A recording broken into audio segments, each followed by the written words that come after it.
Palavra da Verdade, com Hernandes Dias Lopes. E hoje eu quero partilhar com vocês o texto que está na primeira carta de Paulo aos Tessalonicenses. Tessalonicenses capítulo 4.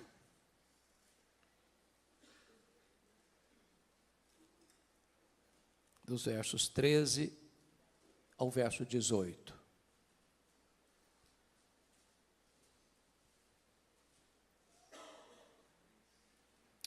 1 Tessalonicenses 4, 13 a 18, lido o texto, mantenha a sua Bíblia aberta comigo, por favor. Não queremos, porém, irmãos, que sejais ignorantes com respeito aos que dormem, para não vos entristecerdes como os demais que não têm esperança. Pois se cremos que Jesus morreu e ressuscitou, assim também Deus, mediante Jesus, trará em sua companhia os que dormem. Ora, ainda vos declaramos por palavra do Senhor isto: nós, os vivos, os que ficarmos até a vinda do Senhor, de modo algum precederemos os que dormem. Porquanto o Senhor mesmo, dada a sua palavra de ordem, ouvida a voz do arcanjo e ressoada a trombeta de Deus, descerá dos céus. E os mortos em Cristo ressuscitarão primeiro. Depois, nós, os vivos, os que ficarmos, seremos arrebatados juntamente com eles entre nuvens, para o encontro do Senhor nos ares, e assim estaremos para sempre com o Senhor. Consolai-vos, pois, uns aos outros com estas palavras. Amém. Bom, o apóstolo Paulo, na sua segunda viagem missionária, esteve nesta cidade chamada Tessalônica. É uma cidade grega, até hoje uma das maiores cidades da Grécia, hoje com o nome de Salônica. E Tessalônica era uma cidade importantíssima, porque ela era a capital de uma província, ela era a capital da província da Macedônia. E Paulo passa por lá, planta esta igreja, uma igreja que vai se tornar uma igreja modelo para outras igrejas, e precisou sair às pressas, porque queriam matá-lo na cidade. Então, dali ele vai para Bereia. E nesta carta, Paulo trata muito especificamente sobre as verdades que nós chamamos de escatológicas, as verdades das coisas do fim. Por ser uma cidade grega, ela tinha forte influência da cultura grega. Esta carta é um clássico exemplo de que, em vez da igreja influenciar a sociedade, é a sociedade que está influenciando a igreja. Em vez da igreja imprimir no mundo o seu pensamento, o pensamento divino, à luz das Escrituras, é a cultura prevalecente que está influenciando a igreja. Qual era o pensamento básico, pilar dos gregos? Era o chamado dualismo. Os gregos criam nisso. O que era o dualismo? O dualismo era a ideia de que a matéria que você toca, que você vê, que você apalpa, era essencialmente má. O espírito invisível, imaterial, espiritual, era essencialmente bom. Em virtude disso, os gregos não acreditavam em três coisas. Eles não acreditavam na criação. Para os gregos, a criação era uma emanação divina, não direta, porque se a matéria era má, um Deus sendo bom não pode criar algo mau. Então a criação veio a ser as últimas emanações da divindade, que já não tinha mais conexão com a divindade, porque na cabeça dos gregos a matéria era má. Então eles não acreditavam na criação. Claro, eles não acreditavam na encarnação, porque para eles Jesus não podia ser Deus e homem ao mesmo tempo, porque já tinha um corpo material, e se para eles a matéria era má, ele não podia ser essencialmente bom. Se ele não podia ser essencialmente bom, ele não podia ser Deus. Então negavam também a divindade de Cristo, a encarnação de Cristo. Mas, finalmente, os gregos negavam a ressurreição. Na cabeça dos gregos, quando alguém morria, a morte era aplaudida por eles, porque na cabeça deles, a alma imaterial estava presa num cárcere, numa masmorra chamada corpo. Então, quando alguém morria, na cabeça dos gregos, aquela alma que estava prisioneira no cárcere chamado corpo, era liberta.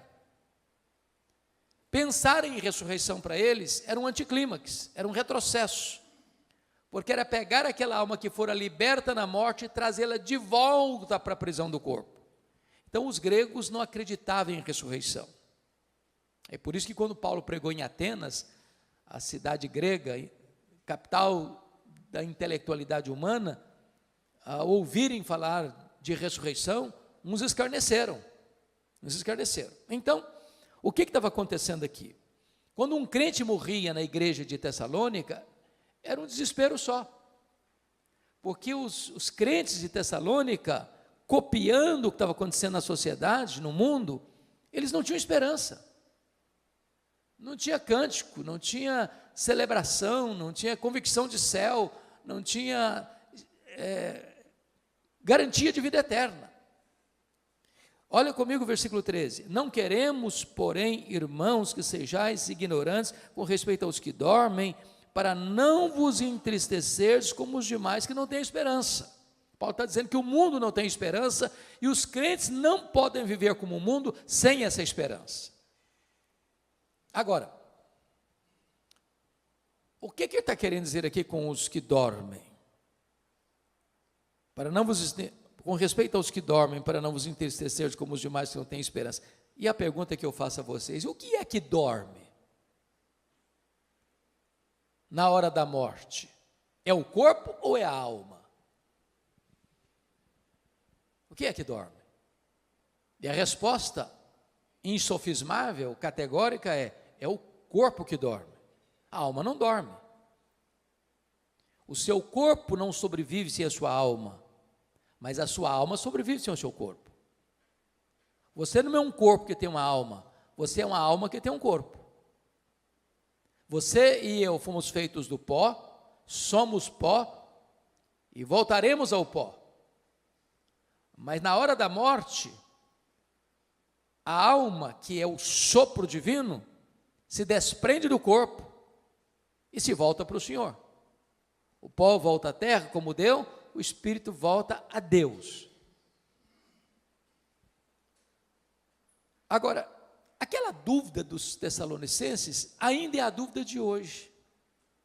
Porque a pergunta hoje que eu mais escuto com um pastor é essa: pastor, como é que vai ser na hora da morte? O que vai acontecer? O que acontece quando um crente morre? Vamos falar dos cristãos agora. E quando falo cristão, estou falando daqueles que nasceram de novo, que têm seu nome escrito no livro da vida, que são herdeiros da vida eterna. O que acontece quando um crente morre? Bom, se você perguntar isso para um ateu que não crê na eternidade, o que acontece quando uma pessoa morre? Ele vai dizer assim: bom, morreu, é só matéria e acabou, não tem mais nada, não tem mais nada. Se você fizesse a pergunta para um defensor do romanismo, da doutrina romana, ele vai dizer: gente, a pessoa não era tão má para ir direto para o inferno, não era tão boa para ir direto para o céu, morreu, vai para o purgatório. Fica lá sofrendo, purgando os pecados, não sabe se 1 ano, se 10 anos, se 100 anos, se 1000 anos, até os pecados serem purgados e aí poder entrar no paraíso. Não tem esperança nisso. Se você fizesse a pergunta para um espiritualista: o que acontece quando uma pessoa morre? Ele vai dizer: bom, morreu, desencarnou, reencarnou, desencarnou, reencarnou, desencarnou, num processo ad infinitum. Também não tem esperança nisso. Se você fizer a pergunta para uma outra vertente teológica hoje: o que acontece quando uma pessoa morre? Ele vai dizer para você: morreu, a alma fica dormindo, até a segunda vinda de Cristo, inconsciente. Bom, mas isso também não tem esperança. O que a Bíblia diz? O que a Bíblia diz? Quando um crente morre, a Bíblia diz lá em 2 Coríntios 5,8, que morrer é deixar o corpo e habitar com o Senhor. E o Senhor não está na sepultura dormindo. O que a Bíblia diz? Filipenses 1,23 diz que morrer é partir para estar com Cristo, o que é incomparavelmente melhor. E Cristo não está na sepultura. Cristo está sentado no trono.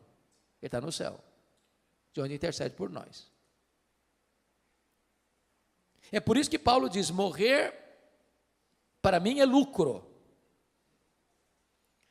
Por exemplo, quando Jesus disse àquele ladrão que se arrependeu, na última hora, na 10ª hora, à sua direita, o que Jesus disse para ele? Em verdade te digo que hoje mesmo estarás comigo no paraíso. Bom, Jesus morreu naquele dia, seu corpo foi sepultado, e a sepultura não é o paraíso. Isso porque Jesus, antes de morrer, disse: Pai, nas tuas mãos entrego o meu espírito.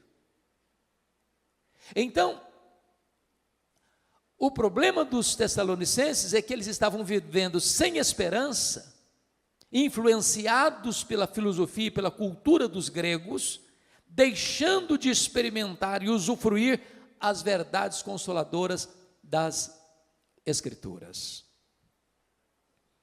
Mas uma pergunta que é muito comum fazer, e eu acho que todo pastor que está aqui já escutou isso tantas vezes: pastor, como é que vai ser lá no céu? Já que partir é para estar com Cristo, que é incomparavelmente melhor. Como é que vai ser lá? Nós vamos nos conhecer lá no céu?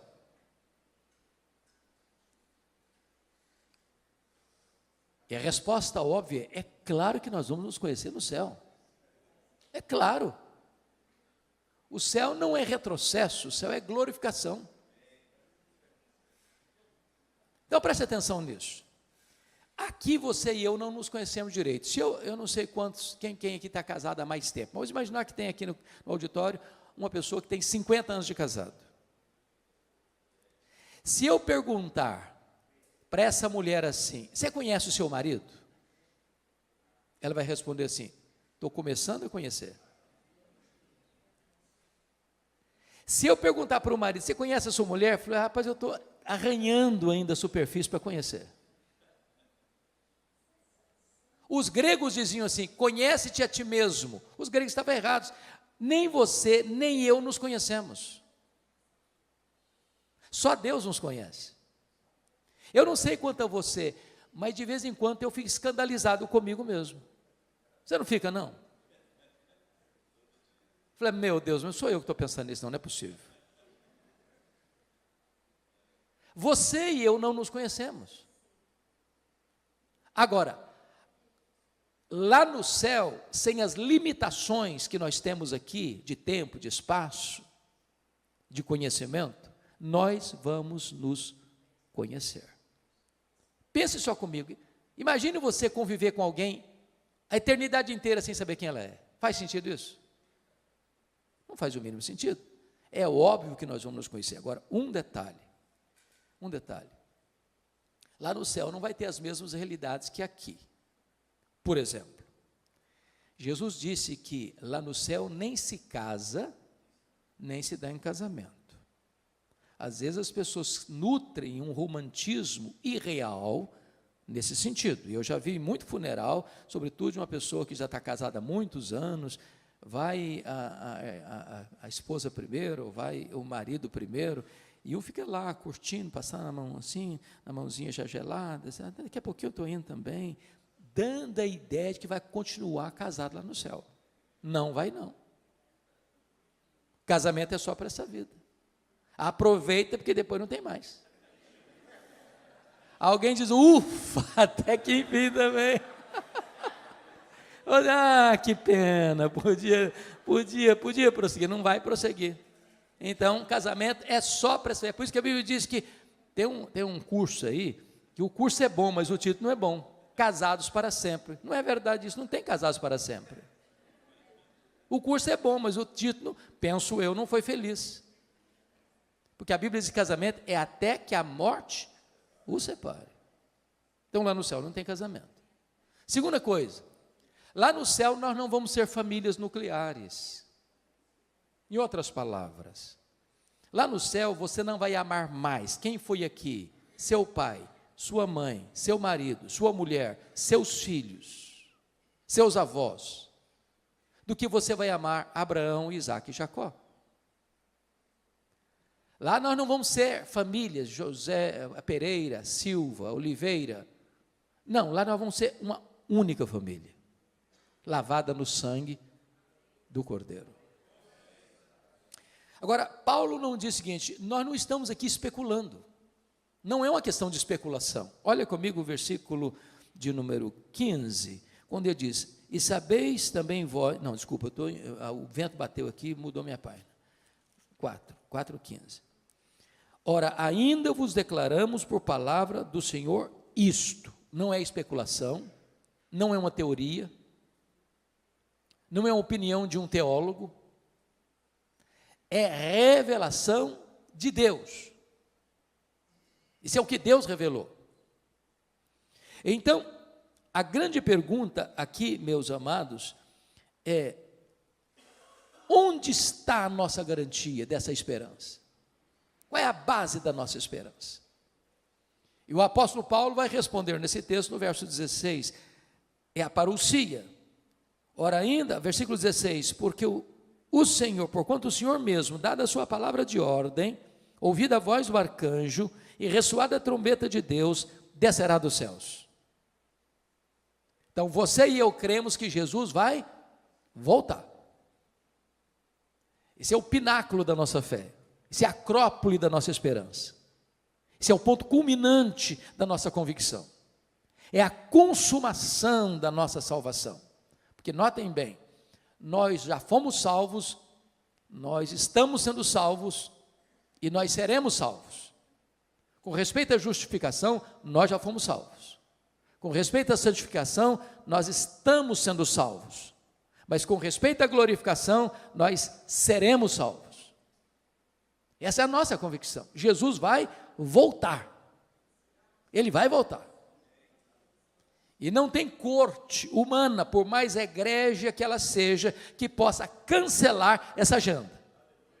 Essa agenda não está estabelecida na terra, nem pelos homens, ela está estabelecida no céu, pelo próprio Deus. Ele vai voltar. E a pergunta é: como ele vai voltar?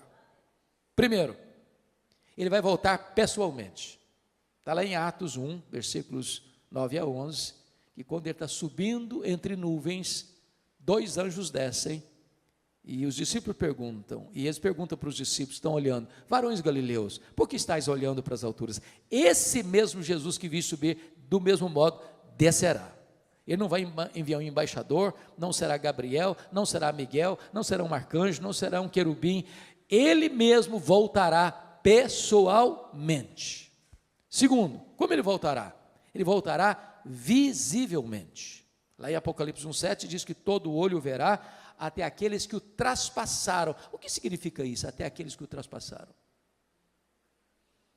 Lá em João 5, 28 e 29 diz que todos os mortos, quando ele voltar, ouviram a sua voz e sairão dos túmulos, uns para a ressurreição da vida, outros para a ressurreição do juízo. Aqueles que cuspiram em Jesus, aqueles que esbordoaram a cabeça de Jesus, aqueles que crucificaram Jesus, aqueles que zombaram de Jesus, vão ter que ressuscitar quando ele voltar, e vão ter que ver Jesus na sua glória, na sua vinda.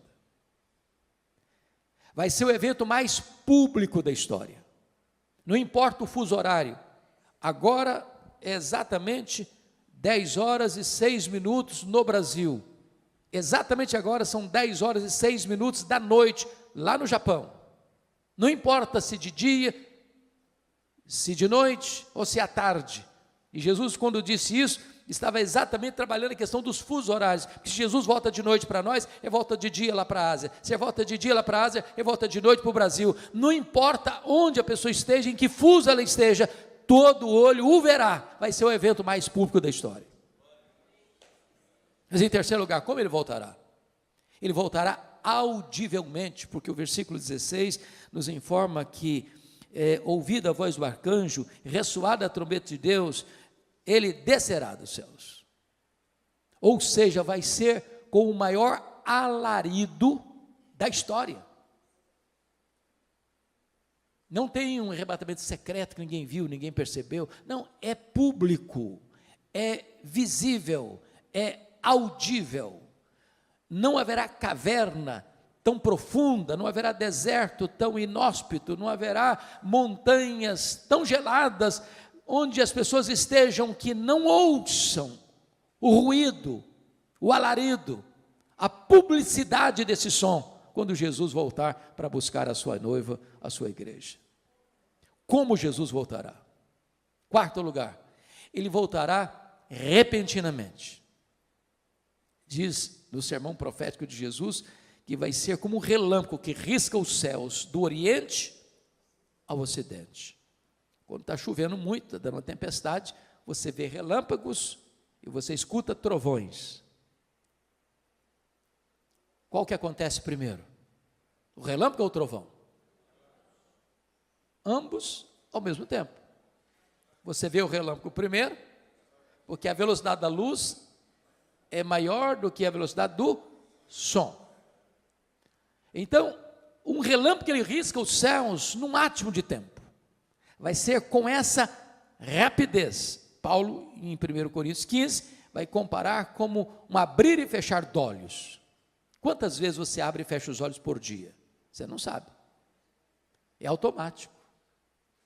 Aliás, Paulo vai usar uma palavra lá em 1 Coríntios 15, num momento, e a palavra momento no grego é a palavra átomos, de onde vem a palavra portuguesa átomo. Vai ser com esta rapidez, faiscar de uma estrela, o dardejar da cauda de um peixe, ou o abrir e fechar de olhos, que Jesus voltará. Sabe o que significa isso? Não dá para se preparar de última hora. Não dá para encher a botija de azeite na última hora. Ou você está preparado agora, ou você será pego de surpresa. Quinto lugar, como Jesus voltará? Ele voltará não só repentinamente, mas ele voltará também inesperadamente. Vai ser como um ladrão. O ladrão não manda um WhatsApp para você dizer, olha, tal dia, prepara um cafezinho, faça um pãozinho de queijo, que eu estou chegando na sua casa. Ele chega de que maneira? De que maneira? Inesperadamente. Você não está aguardando, você não está esperando, e ele chega. Sabe o que significa isso? A volta do Senhor Jesus não será um dia óbvio. Todos aqueles, irmãos, que marcaram a segunda vinda de Cristo, desculpem da expressão bem brasileira, quebraram a cara. Se frustraram. Porque a agenda não está na terra. É da economia da soberania do Deus Pai. Então preste bem atenção nisso. O que a Bíblia diz que se o chefe de família soubesse que horas que o ladrão chegaria, ele se prepararia e não permitiria que ele entrasse. Vai ser assim. Vai ser um dia comum. O dia que você levanta, vai trabalhar, se levanta, vai levar filho na escola, se levanta, vai fazer uma viagem, se levanta e vai ficar em casa mesmo. Não vai ser um dia óbvio, vai ser agora, está tudo indicando que vai ser hoje. Não vai ser assim. Penúltimo lugar, como Jesus voltará? 1 Tessalonicenses 5 diz que vai ser inescapável, uma volta inescapável, vai ser como uma mulher grávida que está para dar à luz. Quando uma mulher está grávida, ela vai dar à luz. Não dá para dizer, está cancelada a gravidez. Pronto, agora não vai mais nascer nada. Não, vai nascer, é inescapável.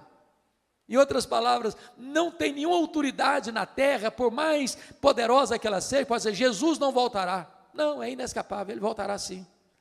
E ele voltará como o Rei dos Reis, como o Senhor dos Senhores, como juiz de vivos e de mortos. Ele voltará para estar assentado no trono e julgar as nações.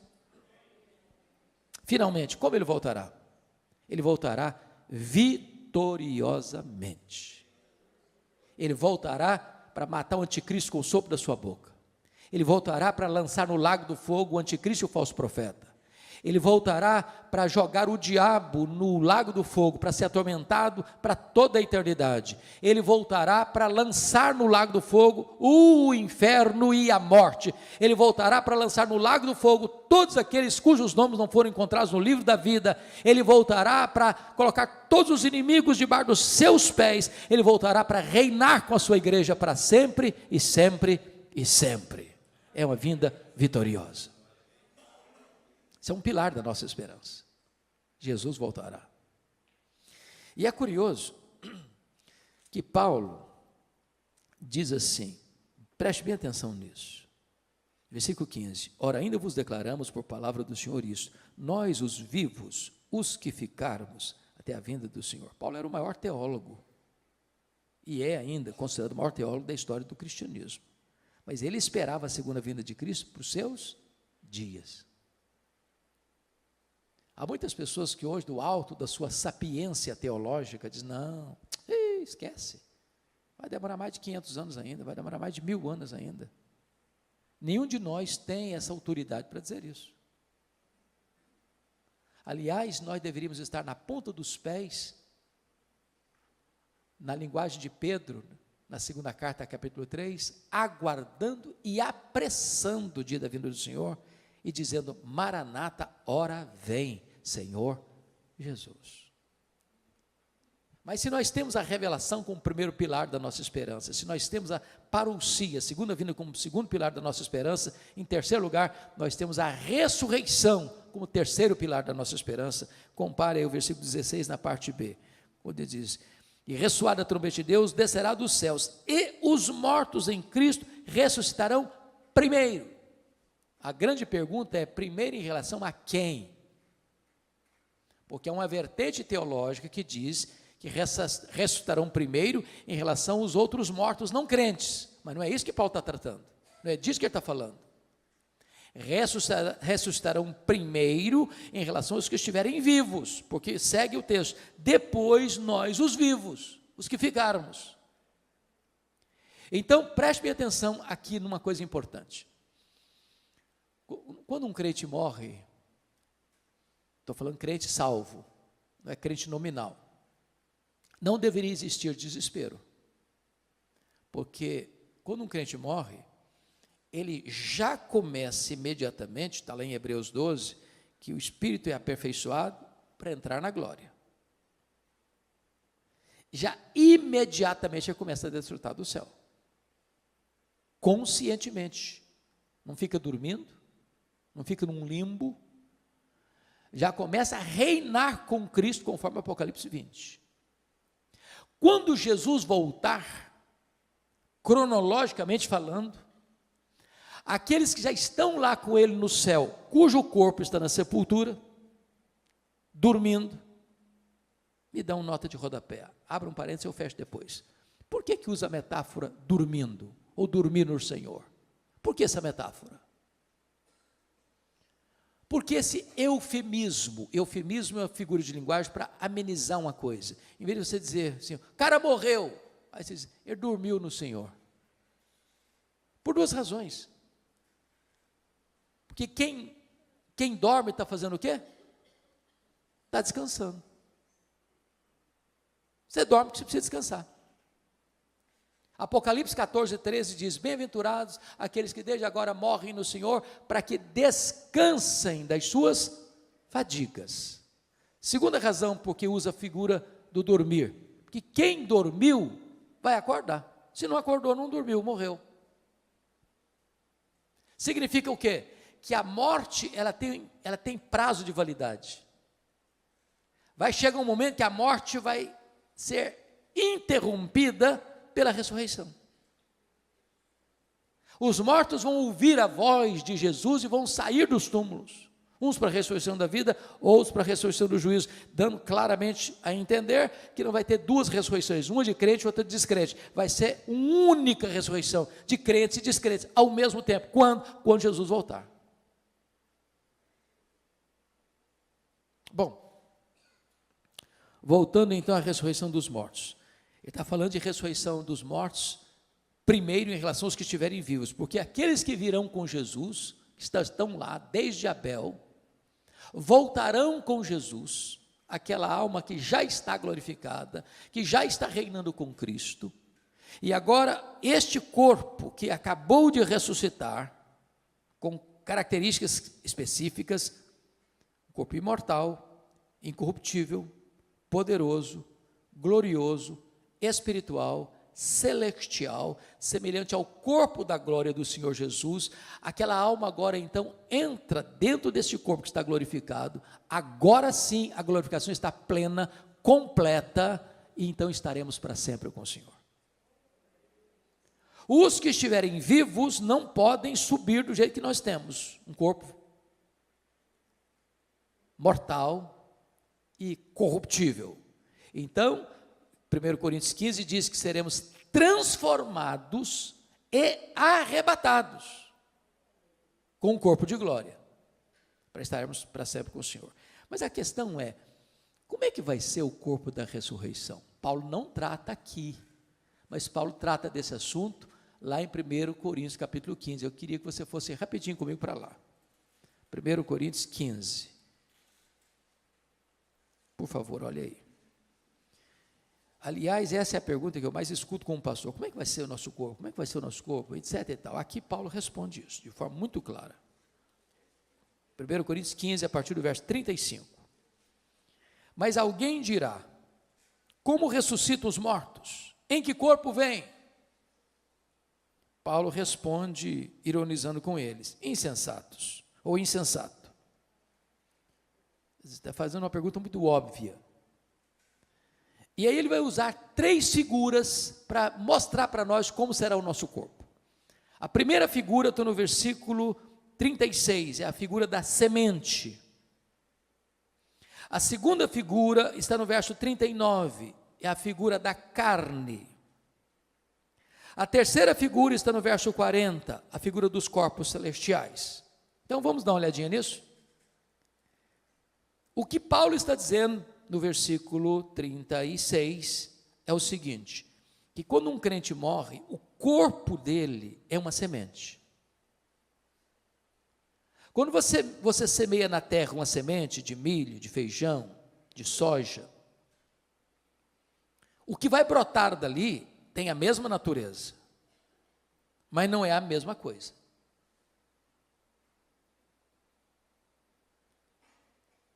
Então, ele vai explicar isso melhor a partir do verso 42. Ele diz assim: semeia-se corpo na corrupção, ressuscita-se na incorrupção. O que é isso? Esse corpo seu e meu aqui, ele nasce, cresce, envelhece e morre. Às vezes a pessoa morre no processo, né? Morre na infância, morre na juventude, morre na fase adulta. Mas ele tem um prazo de validade. Esse corpo nosso aqui fica velho, cansado, senil, caquético e morre. Esse corpo aqui tem fraquezas que vão se avolumando. Por exemplo, nós temos fraquezas físicas. Querendo ou não, o tempo vai esculpindo em nosso rosto algumas rugas indisfarçáveis. Falando baixinho, as mulheres são mais espertas do que os homens. Elas driblam isso um pouco melhor com um bom cosmético. Às vezes se acorda de manhã, é um caos. Depois de um bom cosmético, vira um cosmos. Daqui a pouquinho a cirurgia plástica ajuda muito. Mas chega uma hora que ainda que o famoso cirurgião plástico Pitangui ressuscitasse dos mortos, não teria mais jeito. As mãos já estão trôpegas, os joelhos bambos, as pernas fracas, os olhos embaçados. E diz os entendidos que cada fio de cabelo branco que brota na sua cabeça é a morte chamando você para um duelo. Eu acho que até um exército acampado ao meu redor. Temos fraquezas físicas. Os seus fugiram todos, mas a barba está aí para não deixar você escapar. Temos fraquezas emocionais. Há momentos na vida que você se desespera. E você nem consegue chorar, você só consegue gemer e dizer, meu Deus, eu não aguento mais. Temos fraquezas morais. Você e eu já prometemos para Deus, com lágrimas nos olhos, meu Deus, eu não vou cometer mais esse erro, eu não vou cometer mais esse pecado. E daqui a pouco você se flagra cometendo o mesmo erro, o mesmo pecado. Não é porque faltou para você sinceridade, não, faltou para você poder. Somos fracos. Temos fraquezas espirituais, somos um ser ambíguo, paradoxal, contraditório. O bem que queremos fazer não fazemos, o mal que não queremos praticamos. Somos fracos. Eu, quando passo pelas livrarias, e eu faço isso praticamente toda semana, procurando ver o que está saindo de novo, e vocês todos sabem que os livros mais publicados no Brasil e no mundo são livros de autoajuda. São livros que dizem assim para você: você é forte, você tem a força, você é um gigante. Basta você acordar, você é um gigante. E a Bíblia diz exatamente o contrário. A Bíblia diz que nós somos fracos. Mas muito fracos. A Bíblia diz que Deus conhece a nossa estrutura e sabe que somos pó. Então, esse corpo aqui, não adianta congelar, não adianta inventar. Não, ele vai envelhecer mesmo. Vai ficar enrugado mesmo. E quem não quiser ficar velho, é só morrer na infância também, está resolvido o assunto. Então, a semente que você joga é de um corpo corruptível. Mas o que vai brotar da sepultura na ressurreição é um corpo incorruptível. Não vai ficar velho, não vai ficar cansado, não vai ficar doente, não vai ter defeito físico, não vai ter estresse. É um corpo incorruptível. Segundo lugar, olha o que está acontecendo no verso 42. Semeia-se em desonra, ressuscita-se em glória. Ô irmãos, vocês que são crentes há muito tempo, os pastores aqui presentes, quantas vezes você e eu já visitamos um crente querido numa CTI de hospital, já há anos internado. Maurício está aqui, e seu vovô, irmão tão querido, Lair Boechat. Quantos anos, Maurício, você ficou 7 anos em coma. 7 anos em coma.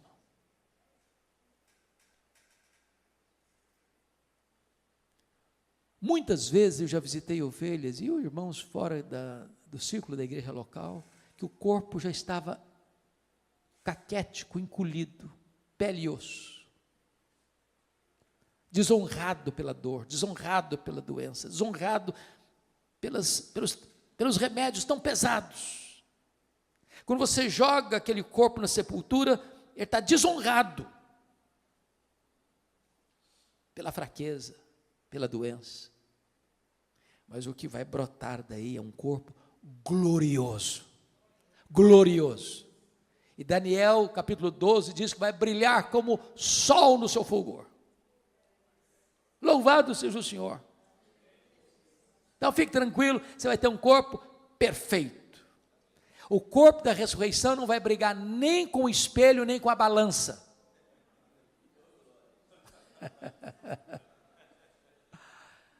Terceiro, olha o versículo 43. Semeia-se em fraqueza, ressuscita-se em poder. Eu acho incrível, irmãos, o ciclo da vida. Nasce um bebê, pensando lá na roça. Eu fui criado na roça, então alguns aqui também, possivelmente, de igual modo. Nasce um bezerro lá no pasto, ele nasce meio tronchozinho. Daqui a pouquinho, o bichinho já está de pé, daqui a pouquinho já está mamando, daqui a pouquinho já está correndo. Nasce uma criança, é 100% dependente. Chega um ano, totalmente dependente.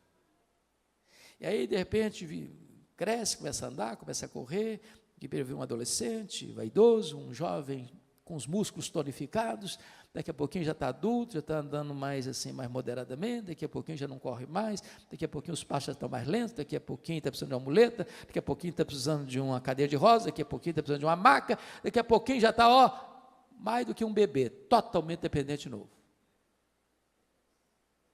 Semeia-se em fraqueza, ressuscita-se em poder.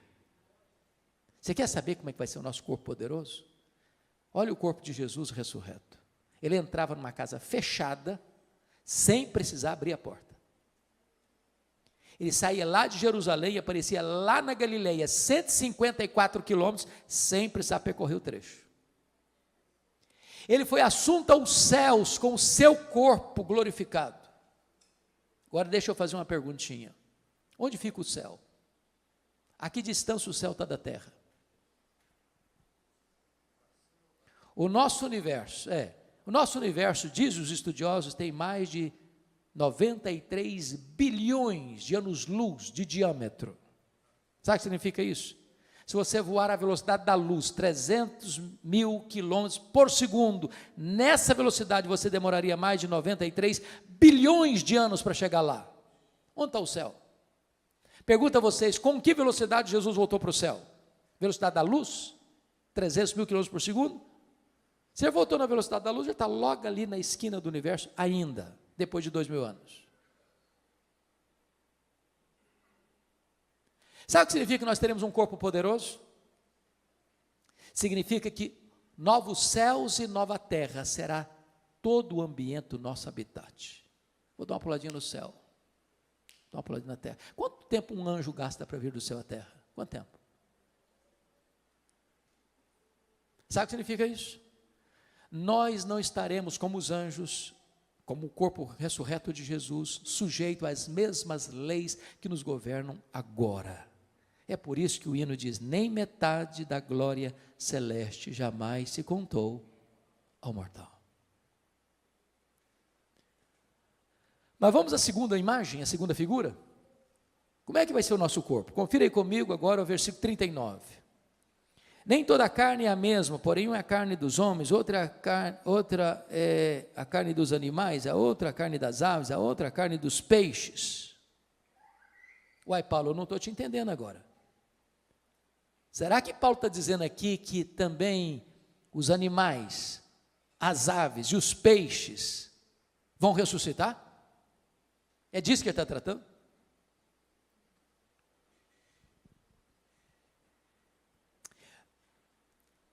Convenhamos aqui, nós estamos vivendo uma época fascinante e ao mesmo tempo, para mim, complicada. A fase dos pets. Eu não tenho nenhum problema com quem tem pet, eu amo animais. Quem tem, diz Provérbios, tem que cuidar bem. Mas eu acho que a nossa geração está confundindo um pouquinho, está passando um pouquinho dos limites. Você acredita que tem gente que dorme com um cachorrinho na cama, debaixo do mesmo cobertor, abraçadinho?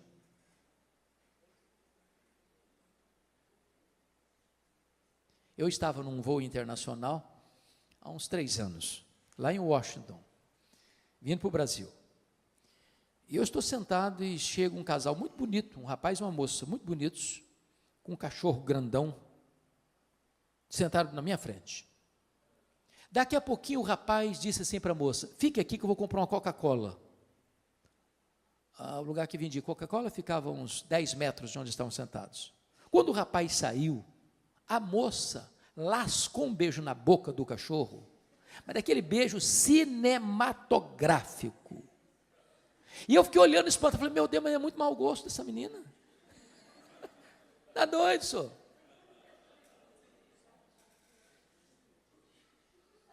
Há poucos dias uma irmã me liga, uma irmã da igreja. Falou, pastor, eu estou ligando para o senhor porque eu queria saber se a minha cachorrinha vai para o céu. E eu fiquei meio zonzo com a pergunta, pensando em elaborar uma resposta. Antes de eu dar a resposta, ela disse assim, porque se a minha cachorrinha não for, eu também não quero ir.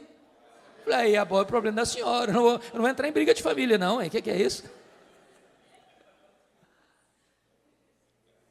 Eu tenho um colega, pastor presbiteriano, calvinista reformado, que foi fazer um casamento de uma ovelha dele, e ele não está sabendo de nada, o coitado, pego de surpresa. Na hora das alianças, sabe quem levou a aliança ao altar? A cachorrinha da família. Mas está demais, está não? Ô gente, eu sinto muito, mas informar isso. Deus criou 3 tipos de seres: os anjos, os homens e os animais. Voláteis, terrestres e aquáticos. Os anjos são espírito e não têm corpo. Eles não morrem. Os homens têm corpo e espírito. Morre o corpo, o espírito volta para Deus. Os animais, voláteis, terrestres e aquáticos, têm corpo e não têm espírito. Morreu, acabou. Jesus não foi para a cruz para redimir cachorro, peixe e papagaio.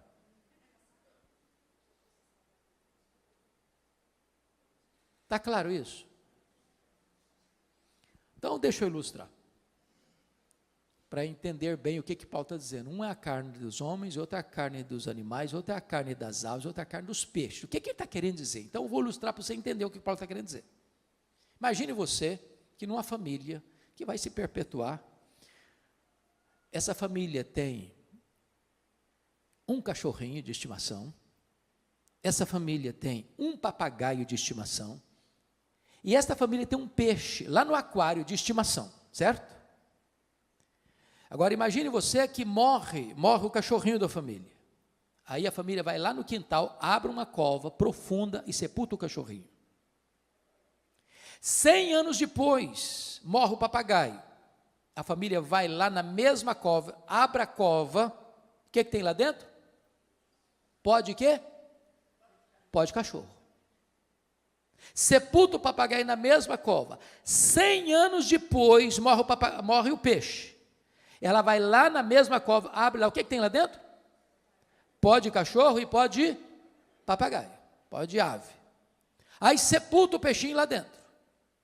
100 anos depois, morre alguém da família. Vai lá e abre a cova, o que tem lá dentro? Pode cachorro, pode papagaio, pode peixe. Aí sepulta a pessoa lá dentro da mesma cova. 100 anos depois, morre outra pessoa da família, vai lá e abre a cova. O que tem lá dentro? Pode cachorro, pode papagaio, pode peixe, pode gente, pode homem. E na hora que Jesus voltar, como é que vai ser? Está tudo misturado, é pó, tudo é pó, tudo é pó. Tudo é pó. Como é que vai ser então? Vai ressuscitar tudo junto? Vai ressuscitar pó de cachorro? Vai voltar a ressuscitar pó de papagaio, pó de peixe, pó de gente? Não. O que Paulo está nos ensinando, um é a carne dos homens, outra é a carne dos animais, outra é a carne dos aves, outra é a carne dos peixes, mas quando Jesus ressuscitar, só pó de gente vai ouvir a voz dele e sair do túmulo. Pastor, como é que fica esse negócio de cremar? Vai comprometer a ressurreição? Eu pergunto a vocês, o que aconteceu nas Torres Gêmeas do dia 11 de setembro de 2001? 3.000 graus centígrados, viraram pó.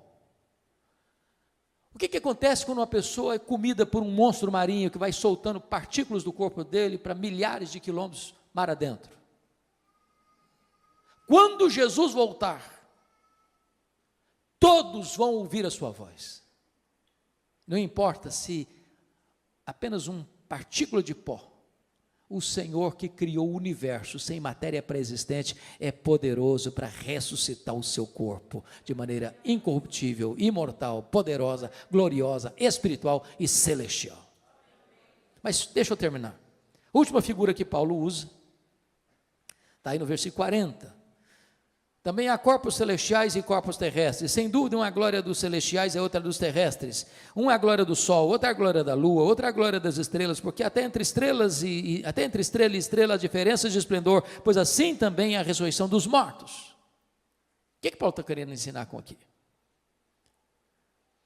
Eu creio, pastor, que ele está falando aqui daquilo que nós chamamos de galardão. Todos vão brilhar, mas nem todos vão brilhar com a mesma intensidade. Uma é a glória do sol, outra é a glória da lua, outra é a glória das estrelas, porque até entre estrela e estrela há diferença de esplendor. Assim também é a ressurreição dos mortos. Está lá em Daniel 12, que quem a muitos conduzir a justiça brilharão como o sol no seu fulgor. Eu acho aqui para nós que tem alguns crentes que vão chegar no céu meio lusco-fusco. Está escrito lá em 1 Coríntios 3, versículos 11 a 15, que ninguém pode lançar outro fundamento além daquele que já foi posto, o qual é Cristo Jesus. E eu, como prudente construtor, edifiquei sobre o fundamento.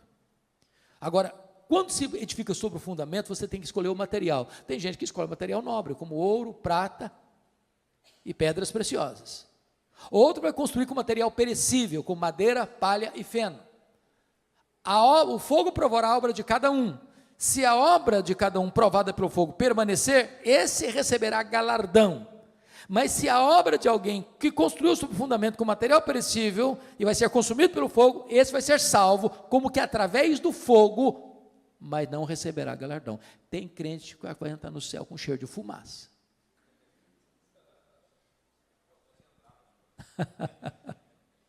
Com cheiro de fumaça.